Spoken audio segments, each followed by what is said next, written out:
이 성탄이라는 것은 참 인류 역사의 새로운 획기적인 점을 끄는 그런 순간입니다. 역사도 모르면은 Before Christ, BC라고 하죠. BC. 예수님이 오시기 전과 예수님이 오신 이후를 서기와 서기 전으로 이렇게 나누듯이 예수님이 이 땅에 태어나시면 이것은 보통 큰 사건이 아닙니다. 어느 종교가 신이 인간으로 오셨다는 종교 들어보셨습니까? 없습니다.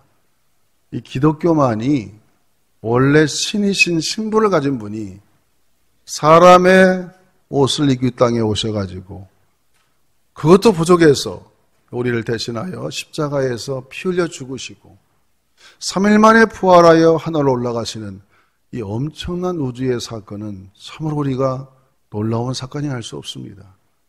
이러한 하나님의 인류 구원 역사에 우연히 있는 것이 아니고 만세전부터 예정된 사건이었고 또 이런 사건 속에 하나님이 귀하게 쓰는 인물들이 있죠.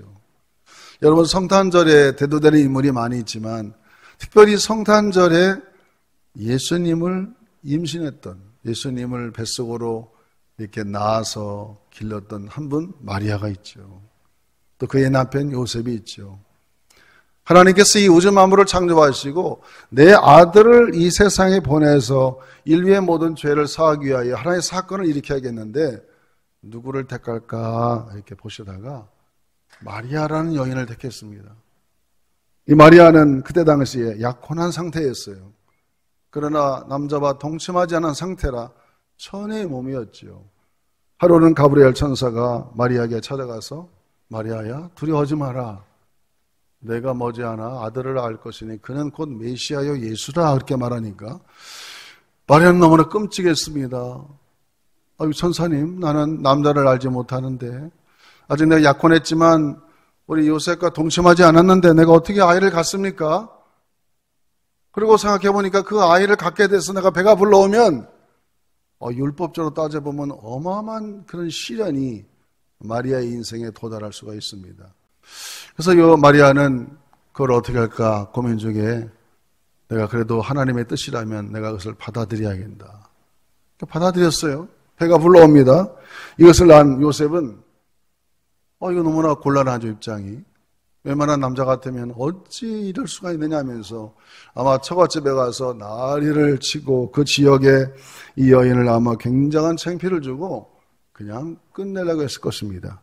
그래서 요셉도 그러한 아주 마음이 있었기 때문에 큰 일은 안 했지만 착한 사람으로서 마태복음 1장 19절에 보면은 그 남편 요셉의 마음이 기록되어 있습니다. 마태복음 1장 19절 같이 읽어볼까요? 그의 남편 요셉은 의로운 사람이라 그를 드러내지 아니하고 가만히 끊고 자였다. 이 사건을 막 드러내가지고 동네방네 소문내가지고 이 여자는 나쁜 여자입니다. 이럴 수 있습니까? 이 경우에 없는 여자입니다. 돌로 쳐서 죽여야 됩니다. 이렇게 막 소문낼 수도 있던데 요셉은 참 착한 사람이었어요.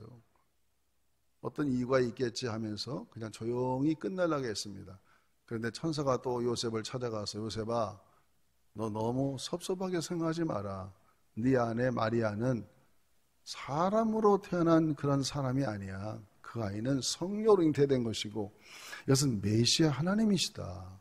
그렇게 이야기할 때에 그걸 여러분 동의하고 받아들이고 또 그러한 영적인 이야기를 알아들 수 있었다는 것 자체가 위대한 것이죠. 만약에 그것을 말도 안 되는 소리 하지 말라고 천사님 말이 안 됩니다. 어떻게 사람이 그럴 수 있습니까? 그렇게 해서 요셉이 거절했더라면 이 가정은 깨지고 말았을 거겠죠. 요셉이나 마리아나 13살밖에 안 됐지만 얼마나 믿음이 깊고 순수한지 모릅니다. 마리아는 14살밖에 안 먹은 이제 중3짜리 정도 되는 그런 연약한 아이였지만은 내가 이 천사의 말을 내가 받아들이고 내가 잉태하게 되면 나는 돌에 맞아 죽을 수도 있다.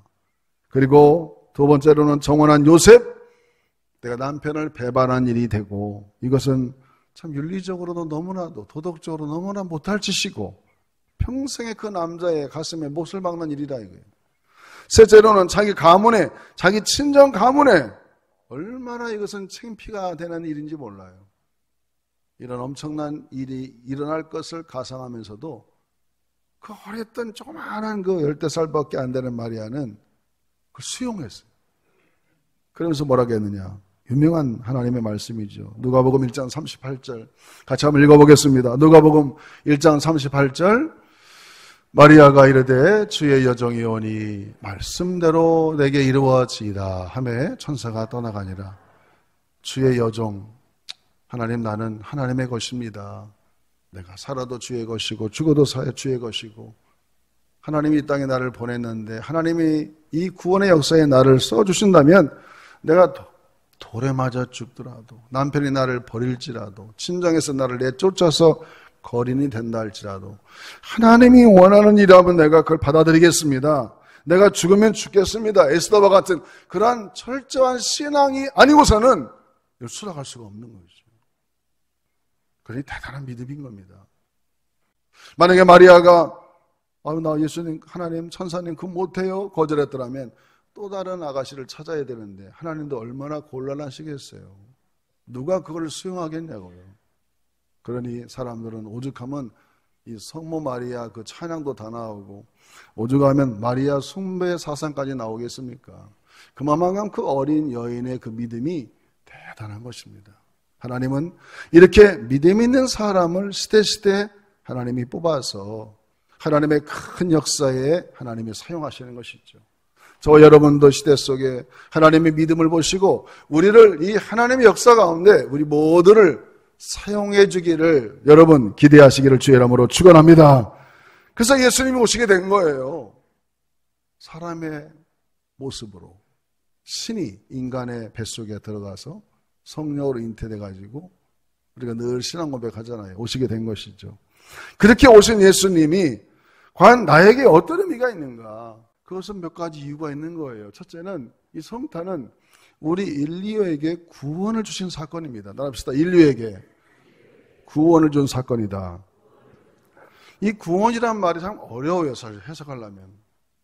영어로 말할 때는 몇 가지로 설명할 수 있습니다. salvation, 죄값을 치루어서 우리에게 선물로 준 것을 셀비에이션이라고 그러고 또 악한 마에게 붙들렸다가 풀어지는 것, 죄에 노예됐다 풀어지는 걸 릴리스한다, 풀어진다라고 말할 수 있고 또 우리는 또 한 가지 구원이라는 것은 이터널 라이프, 영생을 얻는 것이다라고 또 설명할 수가 있어요. 이 구원이라는 것은 그렇게 단순하게 한마디로 말하기가 어려운 단어입니다. 굉장히 많은 말이 함축된 단어가 구원이라는 뜻이죠. 아들을 낳으려니 이름을 예수라 하라. 이는 그가 자기 백성을 저희 죄에서 구원할 자이심이라. 이렇게 말씀하신 거 보면은 그 예수라는 말 자체는 죄인들을 구원할 자 그런 뜻이거든요. 예수님 하면 죄인을 구원할 자 이렇게 부르는 거예요. 따라합시다. 예수님, 죄인들을 구원할 자. 그러니까 우리가 예수님 부르면 나 같은 죄인을 구원할 주님 그렇게 부르는 거예요. 예수님이란 단어 안에는 죄인들을 구원할 주님이시다란 말이 들어있는 것이죠. 그래서 강도가 옆에서 주여 당신이 낙원에 들어갈 때 나를 기억하옵소서 예수님 이렇게 부르니까 그 한마디로 구원을 얻게 되는 거예요. 예수 자체라는 말은 그만큼 위대한 것이죠. 그러므로 우리는 이 구원이라는 말은 굉장한 많은 의미가 포함된 말인 것이죠. 첫째는 허물과 죄로 사함받은 사건이고 둘째는 이 험한 세상을 우리가 혼자 살아가는 것이 아니고 우리가 죄와 허물로부터 자유가 되면 우리를 그와 같이 하나님이 버려두는 것이 아니라 우리를 도와주고 날마다 보호하시는 성령 하나님을 선물로 주어서 우리를 평생을 인도하시는 성령님이 오시는 사건이기도 합니다. 할렐루야. 또 마지막 셋째로는 우리로 하여금 영원한 천국에 갈 수 있는 우리가 가만히 저절로 놓임이 두면 우리는 영벌을 받아서 영원한 지옥에 떨어질 수밖에 없지만은 이 성탄의 예수님을 내가 마음에 모시면 죄와 허물로부터 자유하고 또 우리는 성령을 선물로 받고 뿐만 아니라 우리를 천국까지 인도하시는 그런 하나님의 축복이 이 구원의 역사 속에 있는 줄로 믿습니다. 그런 성탄의 주님을 여러분은 다 선물로 받았으니 정말 축하할 일이 아닙니까? 여러분 성탄의 주님을 받아들였으니 정말로 축하합니다. 할렐루야. 축하드립니다. 여러분 이런 구원을 얻은 사람과 이 구원을 얻지 못한 사람의 삶의 비교를 제가 미국의 부자 두 사람을 한번 비교해 볼게요. 한 시대에 살아갔던 동시대에 살았던 아주 미국의 갑부 두 사람이 있습니다. 하나는 록펠러라는 사람, 많이 들어보셨죠? 록펠러. 또 한 사람은 하워드 휴즈라는 기업가입니다. 이분도 상당히 성공한 사람입니다. 록펠러는 하나님을 잘 섬기는 유대인의 엄마 밑에 태어나가지고 믿음으로 잘 사는 사람이고, 하워드 휴즈는 그야말로 불신앙으로 세상의 모든 것을 돈 버는 내 목숨을 걸고 그것만이 최고인 줄 알고 살았던 이런 영적인 세계를 전혀 모르는 사람이었습니다. 이 사람은 ABC 방송국도 사장이었고 TWA 항공사 사장이었고 수많은 사업체를 가지고 있던 대단한 거부였습니다. 이 사람은 돈이 너무 많아가지고 항상 두려움에 떨었어요. 누가 나를 죽이지 않을까. 그렇게 두려움에 떱니다. 또 음식도 못 먹어요. 거기에 독약을 타서 날 죽일까 봐 완전히 노이로제 속에 삽니다. 누구 하나를 믿지 못하는 거예요. 아내도 못 믿습니다. 그러던 어느 날 그 사람은 나중에 죽었을 때 저 라스베가스 자그마한 호텔 방에서 죽었는데 보니까 우유통 하나, 빵 쪼가리 하나, 영양실조로 세상을 떠났어요. 너무나 불쌍한 사람이에요. 그 많고 많은 것을 다 누리지도 못하고 두려움 속에 살다가 죽었어요. 그러나 여러분 록펠러 같은 사람은 비록 젊은 시절에는 하나님을 잘 믿긴 했지만 그렇게 하나님을 섬기지 못했어요. 그래서 하나님이 57세 되던 해에 이렇게 무력증이라는 병을 줬어요. 그렇게 엄청난 기업가인데 아무것도 할 의욕이 없는 겁니다. 그러던 어느 날 어떤 그림 하나를 보고 깨닫게 되죠. 그리고 회개합니다. 하나님, 내가 그동안 너무 물질 중심으로 내 욕심으로 살았습니다. 나를 다시 한 번만 살려주면 나는 이제는 온전히 주님만을 위해서, 이웃을 위해서, 하나님의 영광을 위해 살겠습니다. 그렇게 기도하니까 하나님이 살려줬어요. 따라합시다. 생명은 하나님의 손에 있다. 여러분, 성을 짓는 사람도 아무리 자 열심히 지어도 하나님이 허락해 성이 완성이 되는 것이고, 집을 지어도 하나님이 허락해 완성이 되지, 우리의 인생이라는 것은 내가 열심히 한다 해서 다 되는 게 아니에요. 열심히 수고해도 수고의 떡을 먹는 것도 하나님이 허락해야 될 줄로 믿습니다. 이게 바로 신관인 겁니다. 그래서 57세에 갑자기 병이 나니까 돈이 어마어마하게 많거든요. 그때부터는 내가 이것을 어떻게 하나님 영광을 위해 쓸까 하다가 교회를 수천 개 졌고요. 병원도 세우고 아들, 딸들에게도 물론 물질을 줬지만은 그 록펠러의 3세는 미국의 부통령까지 했죠. 리버사이드 처치 같은 교회를 졌어요. 저도 뉴욕에 갔을 때 리버사이드 교회가 워낙 유명해서 한번 가봤어요, 교회를. 정말 대리석으로 어마어마하게 져놨더라고요. 뉴욕에 가면은 록펠러의 거리가 있습니다. 빌딩들이 얼마나 많은지. 그 많은 것을 하나님의 영광을 위해 살고 정말 이웃을 위해서 기부하다 보니까 98세까지 하나님이 생명을 연장해 준 거예요. 그래서 록펠러는 어떻게 사람들이 평가하느냐? 가장 가난한 사람이 가장 부자가 된 사람으로 평가하고 있고, 다 죽었던 질병 가운데서도 가장 장수 98세, 요즘에도 98세면 많이 사신 건데 옛날이니까요. 100년 정도 사람이니까요. 굉장히 장수했죠. 또 세 번째로는 어느 누구보다도 가장 많은 것을 남에게 준 거예요. 어떤 사람이 그러더만 진짜 내 거는 내가 쓴 것만 내 거지 내가 쓰지 않은 건 내게 안 되잖아요. 그러므로 여러분, 이 세상에 산다 할 때에 이 성탄의 주님을 맞이해서 구원받은 사람과 구원을 받지 못한 사람과는 이렇게 엄청난 차이가 가져옵니다. 여러분, 성탄의 주님을 마음에 모시고 구원을 얻어서 여러분 주님의 영광을 위해 살아가는 우리 모두가 되기를 주의 이름으로 축원합니다. 두 번째로 성탄의 주님이라는 것은 우리를 구원을 줄 뿐만 아니라 마귀로부터 해방됐다는 뜻입니다. 따라합시다. 마귀로부터 해방되었다. 우리가 언제 마귀의 종이었습니까? 예, 맞습니다. 성탄의 주님이 오기 전까지, 예수님을 내가 받아들이기 전까지는 우리는 마귀의 종이었어요. 에베소서 2장 2절이 그거를 증명해 주고 있습니다. 에베소서 2장 2절을 크게 한번 읽어보겠습니다. 에베소서 2장 2절. 그때 너희는 그 가운데서 행하여 이 세상 풍조를 따르고 공중의 권세 잡은 자를 따랐으니 지금 불순종의 아들들 가운데 역사하는 영이라 그랬습니다.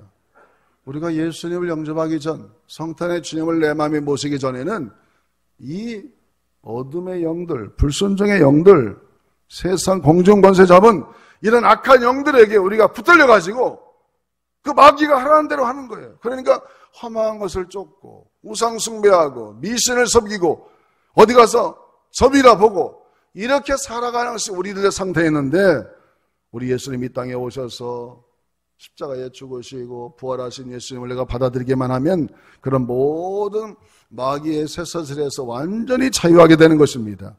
그것을 요한일서 3장 8절은 이렇게 표현하고 있습니다. 요한일서 3장 8절을 크게 한번 읽어보겠습니다. 죄를 짓는 자는 마귀에게 속하나니 마귀는 처음부터 범죄함이라. 하나님의 아들이 나타나신 것은 마귀의 일을 멸하려 하십니다. 여러분, 한 가지 진리를 가르쳐 드립니다. 사람이 죄를 지면 사탄은 법적인 권리를 가지고 그 사람 마음속에 들어갈 수가 있어요. 이것을 여러분의 눈으로는 보지 못하지만 영적인 세계의 눈을 뜨면 그걸 볼 수가 있습니다. 마귀는 죄를 먹고 살기 때문에 우리가 죄를 지면 마귀는 법적으로 사람의 마음속에 들어가서 그 사람을 막 좌지우지하는 거예요. 그 사람은 마귀의 종이 되는 거죠.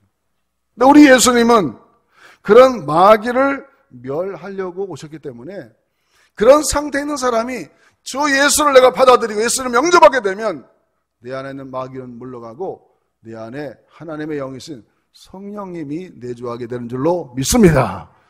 여러분, 한번 물어보겠습니다. 여러분은 주 예수님을 구주로 영접했습니까? 성탄의 주님을 마음에 모셨습니까? 그럼 우리 안에는 마귀가 물러간 거예요. 우리 안에는 예수님께서 오셨기 때문에 마귀가 물러가서 우리 안에 성령으로 역사하시고 성령님이 나를 인도해가는 그런 은혜를 우리가 누리게 되는 것입니다. 여러분, 사도행전을 보면 1장부터 쭉 28장을 읽어보면 거의 주어가 성령이에요. 오순절날 성령이 임한 이후에 초대교회 성도들의 삶을 보면 빌립 집사 같은 사람은 사마리아 성에서 막 전도하다가 갑자기 성령님이 감동을 줍니다. 너 빨리 저 광야로 내려가라. 거기 가면 에티오피아의 아주 관원 하나가 예배를 드리고 고향으로 가는데 그 사람을 전도하라고 해서 광야 가서 전도하다가 세례를 줍니다. 베드로는 저 요바에서 하나님께 기도하는데 갑자기 환상이 내려와요. 하나님, 이것은 이스라엘 사람들이 먹지 않는 건데 왜 자꾸 먹으라고 합니까? 그걸 2번씩이나 환상이 내려왔는데 좀 있으니까 누가 베드로 사도님 여기 계십니까? 고넬료라는 이방인 백부장이 사자를 보내가지고 베드로를 초대한 거죠. 이것은 하나님의 섭리였구나. 그래서 이방인들을 집에 가서 베드로가 설교할 때에 설교 듣는 가운데 성령이 임해가지고 그 집안 전체가 다 세례를 받는 놀라운 일이 일어났습니다. 여러분, 사도 바울도 원래는 하나님을 부인하다가 다메섹 도장에서 성령을 만나고 예수를 만난 다음에 그가 모든 것을 성령을 따라 행합니다. 원래는 아시아로 가려겠다가 하나님께 기도하니까 성령님이 환상을 보여줘가지고 유럽으로 방향을 틀은 것처럼 우리는 성탄의 주님을 내 마음에 모시게 되면 우리 안에는 성령님이 오셔서 우리가 성령의 감동을 따라 성령의 지시를 따라 성령을 따라 사는 그러한 하나님의 사람이 되는 줄로 믿습니다. 따라합시다. 우리는 성령을 따라 살아야 된다. 왜냐하면 과거에는 마귀의 종이었어요. 범죄의 권세 잡은 자가 우리의 마음을 막 좌지우지하다가 내가 성탄의 주님을 마음에 모시게 되면 마귀는 물러가고 내 안에 성령의 감동이 있으니까 여러분, 성령님을 매일같이 환영하고 성령님을 높여드리고 여러분 안에 계신 성령님과 날마다 친밀한 교제가 이루어지기를 주의 이름으로 축원합니다. 그러면 성령님이 나에게 감동 주어서 너 오늘 누구 좀 만나봐라, 어디 좀 가봐라, 그런 감동을 주실 때마다 순종하면 거기에는 하나님의 영적인 사건들이 막 일어나는 것이죠. 그래서 우리는 이 성탄이라는 것은 마귀로부터 해방되는 날이 되는 것이고, 마지막으로는 이 성탄의 주님을 내 마음에 모시게 되면 임마누엘의 축복이 임합니다. 따라합시다. 임마누엘의 축복. 임마누엘은 무엇이냐? 오늘 본문의 말씀해 보니까 마태복음 1장 23절 크게 한번 읽어보겠습니다. 마태복음 1장 23절입니다. 같이 읽어봅니다. 보라, 처녀가 잉태하여 아들을 낳을 것이요 그 이름은 임마누엘 하리라 하셨으니 이를 번역한 즉 하나님이 우리와 함께 계시다 함이라. 여러분, 임마누엘의 축복을 다 받으시기를 주의 이름으로 축원합니다. 아마 우리가 인생을 살아가면서 최고의 복이 뭐냐? 하나님이 나와 함께하는 거죠. 그 이상의 축복이 어디 있겠어요? 하나님이 함께했던 사람의 샘플이 누구냐? 저는 요셉이란 사람을 여러분에게 소개하고 싶어요. 요셉에 대한 기록을 보면은 하나님이 함께했다는 말이 많이 나옵니다. 한번 읽어볼까요? 창세기 39장 2절부터 5절까지 한번 크게 한번 읽어보겠습니다. 창세기 39장 2절부터 여호와께서 요셉과 함께 하심으로 그가 형통한 자가 되어 그의 주인 애굽 사람의 집에 있으니 그의 주인이 여호와께서 그와 함께 하심을 보며 또 여호와께서 그의 범사에 형통하게 하심을 보았더라. 요셉이 그의 주인에게 은혜를 입어 섬김에 그가 요셉을 가정 총무로 삼고 자기의 소유를 다 그의 손에 위탁하니 그가 요셉에게 자기의 집과 그의 모든 소유물들을 주관하게 한 때부터 여호와께서 요셉을 위하여 그 애굽 사람의 집에 복을 내리심으로 여호와의 복이 그의 집과 밭에 있는 모든 소유에 미친지라. 할렐루야! 이런 축복이 어디 있겠어요, 세상에. 여러분, 요셉은 참으로 어렸을 때 너무나 순환의 세월을 살아가잖아요. 착하고 이쁜데 형들이 시기해가지고 외국에 팔아먹어버렸어, 은 20냥에. 그러면 요셉은 야, 내 인생 끝났다 이렇게 생각하고 자포자기해야 되는데 너 그게 중요한 게 아니야. 하나님이 함께하니까 외국에 팔려가서 보디바라 집에 가서 노예같이 일하는데 주인이 보니까 저놈은 외사로운 놈이 아니네. 신이 함께하는 사람이야. 너 이리 좀 와봐. 우리 집에 네가 총무를 맡아서 일해라. 그랬는데 또 사건이 벌어져요. 억울한 누명을 씌워가지고 감옥에 들어가게 됩니다. 그러면 내 인생 끝났나 보다 하는데 요셉은 그렇지 않습니다. 거기서도 또 약한 자를 설명해주고 꿈도 해석해주고 그러다 보니까 갑자기 바로 왕이 꿈을 꿨는데 이 나라에 아무리 점쟁이 이거 다 와도 해결을 못하는 거예요. 해석을 못하는 거예요. 가만히 있다가 그 감옥에서 이 술 맡던 관원이 요셉이 꿈을 해석해가지고 내가 풀려나게 됐는데 저 히브리인 중에 한 청년이 말이야 꿈을 묘하게 푼다 이거예요. 그래서 소개를 받고 바로 왕 앞에 딱 데려다 놓으니까 꿈을 듣는 순간에 그냥 한마디로 해결해 버렸어요. 그러니 바로 왕이 요셉을 딱 보는 순간에 내가 너와 같이 이렇게 신에 감동된 자를 어디서 찾겠느냐. 따라합시다. 신에 감동된 자. 하나님이 함께하니까 꿈을 듣는 순간에 왕이시여 그것은 두 가지 꿈이지만 한 가지 꿈입니다. 7년은 풍년이요 7년은 흉년이니까 나라를 잘 대비하세요. 너무나 명쾌한 대답을 해준 거예요. 그래서 요셉이 너 이 나라 다 맡아라. 나는 왕 직임만 갖고 있겠다. 그래서 한 나라의 총리가 되고 80여 년 동안 애굽을 다스리는 위대한 인물이 되잖아요. 여러분, 더 이상의 축복이 어디 있겠어요? 여러분, 성탄의 주님을 우리가 마음으로 모시게 되면 나도 요셉과 같이 하나님이 함께하는 사람이 되는 줄로 믿습니다. 이 세상에 이것보다 더 귀한 축복이 어디 있겠어요? 여러분, 하나님이 함께하는 사람이 되어서 어디 가든 무슨 일 하든지 나 때문에 그 사업자와 그 가정과 그 모든 무리들이 요셉과 같이 복을 받기를 주의 이름으로 축원합니다. 여러분, 이런 성탄의 주님이시니까 그렇게 이 세계가 날린 거예요. 이런 축복을 주기 때문에 우리 예수님이 너무나 귀한 분이고 예수님을 마음으로 모시는 것은 축복 중에 최고의 축복인 줄로 믿습니다. 그런 성탄의 축복이 우리 모든 성도들 가운데 함께하기를 주의 이름으로 축복합니다.